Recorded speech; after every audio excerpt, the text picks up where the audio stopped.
오늘 좀 흥미로운 주제를 가져왔습니다. 바로 탈모인데요. 일본에서 나온 한 보고서를 바탕으로 우리가 몰랐던 아주 새로운 접근법에 대해 한번 이야기해볼까 합니다. 탈모 때문에 고민이신 분들 아마 이런 생각 한 번쯤 해보셨을 거예요. 아니, 왜 이렇게 치료가 어렵지? 하고요. 맞아요. 우리가 흔히 아는 미녹시딜이나 피나스트리드 같은 약들이 있긴 한데 이게 사실 모든 사람한테 듣는 것도 아니잖아요? 게다가 부작용 걱정도 되고요. 자, 그런데요. 일본의 의사들은 그 해답을 머리카락, 이 두피에서만 찾지 않는다고 합니다.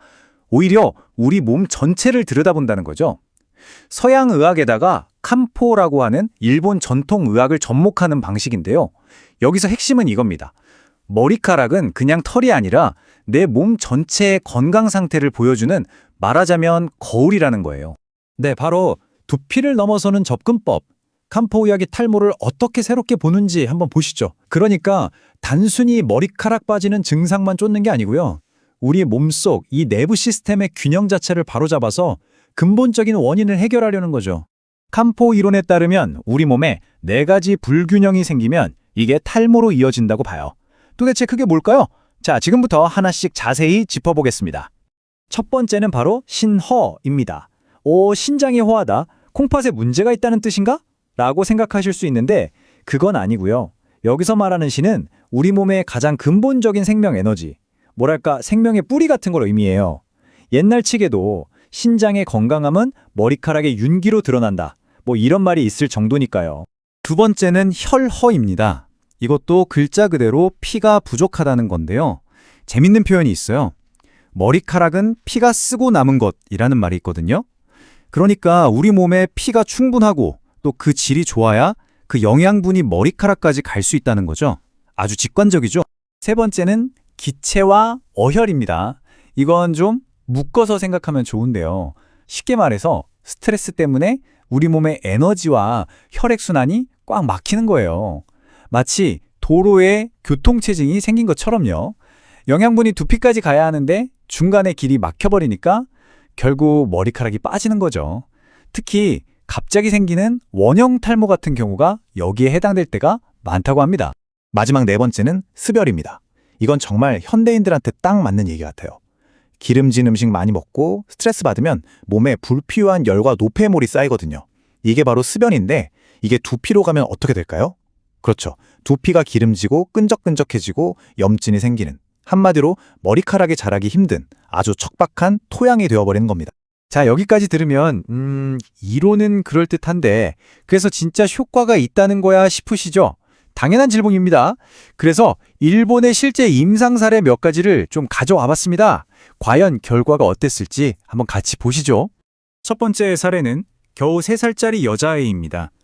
다발성 원형 탈모가 있었는데 일반적인 병원 치료를 받아도 전혀 차도가 없고 오히려 점점 더 심해지는 상황이었어요. 캄포 의학에서는 이 아이의 상태를 음혈어라고 진단했습니다. 아까 말씀드린 혈어랑 비슷한 개념인데 아이의 성장에 꼭 필요한 근본적인 에너지가 아주 부족한 상태였던 거죠. 그래서 치료도 단순히 두피에 뭘 바르는 게 아니라 몸속에 이 핵심 에너지를 채워주는 데 집중했습니다. 그랬더니 놀랍게도 머리카락이 다시 자라나기 시작한 거죠. 이번엔 좀 더 심각한 사례를 한번 볼까요? 50세 여성이었는데 이분은 머리카락뿐만 아니라 눈썹까지 몸에 있는 털이 전부 다 빠지는 전신 탈모증을 겪고 있었어요. 정말 상상하기 힘든 고통이었겠죠? 이분의 진단명은 바로 심각한 어혈이었습니다. 기억나시죠? 몸속 순환이 꽉 막힌 그 교통체증 상태요. 그래서 치료의 목표도 명확했습니다. 몸 전체에 막힌 곳을 뚫어주는 거였죠. 그런데 정말 놀라운 건 치료를 시작한 지 딱 2주 만에 머리카락이 다시 나기 시작했다는 겁니다. 그리고 불과 6개월 만에 완치가 됐습니다. 정말 대단하죠?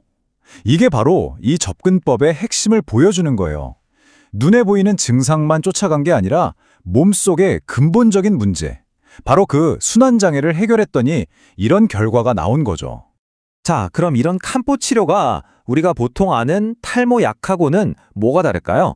특히 안전성이나 또 얼마나 나에게 딱 맞게 치료할 수 있는지 그 정밀성 측면에서 한번 비교해 보겠습니다. 이거 한번 보세요. 정말 아이러니하지 않나요? 우리가 탈모가 아닌 다른 병을 고치려고 먹는 약들, 항암제는 물론이고 항온고제나 통풍약 같은 것들이 오히려 부작용으로 탈모를 일으킬 수 있다는 겁니다. 참 생각지도 못한 부분이죠. 반면에 캄포 처방은 대부분 천연물에서 유래하기 때문에 부작용이 훨씬 적고 있더라도 아주 경미한 경우가 대부분입니다. 그래서 기존 약을 쓰기 어려웠던 가임기 여성이나 어린이 또 어르신들까지도 전문가와 상담하면 안전하게 사용할 수 있다는 큰 장점이 있죠. 그리고 또 하나, 바로 맞춤형 치료가 가능하다는 점입니다. 캄포에도 물론 보험 적용이 되는 미리 만들어진 엑기스 제제가 있어요. 편리하죠. 하지만 진짜 강력한 건 바로 이 탕약입니다.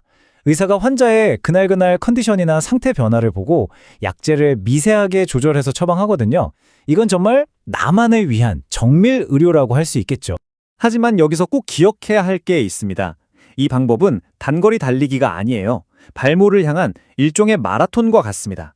왜냐하면 이건 단순히 증상을 억누르는 게 아니라 내 몸의 건강을 기초부터 탄탄하게 다시 쌓아올리는 과정이기 때문이죠.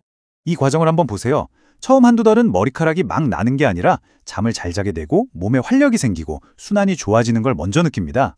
기초 공사를 하는 거죠. 그러고 나서 서너 달이 지나면 두피 상태가 좋아지고 탈모가 눈에 띄게 줄어들기 시작해요. 그리고 6개월이 넘어가면서부터 비로소 새로운 머리카락이 보이기 시작하는 겁니다. 1년 이상 꾸준히 하면 체질 자체가 바뀌어서 재발까지 막을 수 있게 되는 거고요. 자, 그럼 이 모든 이야기가 우리에게 던지는 궁극적인 메시지는 뭘까요? 이건 단순히 탈모 치료법 하나에 대한 이야기가 아닐지도 모릅니다. 우리 건강을 바라보는 미래의 관점에 대한 이야기죠. 결국 핵심은 이겁니다. 시든 식물에 영양제만 계속 주는 게 아니라 식물이 뿌리내리고 있는 토양 자체를 건강하게 만드는 것. 우리의 목표는 단순히 머리카락 몇 올을 더 나게 하는 게 아니라 머리카락이 저절로 잘 자랄 수밖에 없는 건강한 몸, 즉 비옥한 토양을 만드는 데 있는 거죠. 탈모를 통해 본 이 일본의 접근법, 정말 많은 생각을 하게 만들죠. 마지막으로 이 질문을 한번 던져보고 싶습니다. 만약 우리가 이렇게 눈앞의 증상 하나하나에만 매달리는 대신 전체적인 그림을 보고 그 사람의 몸 전체를 하나의 시스템으로 바라본다면 우리가 지금껏 해결하지 못했던 또 어떤 문제들을 해결할 수 있게 될까요?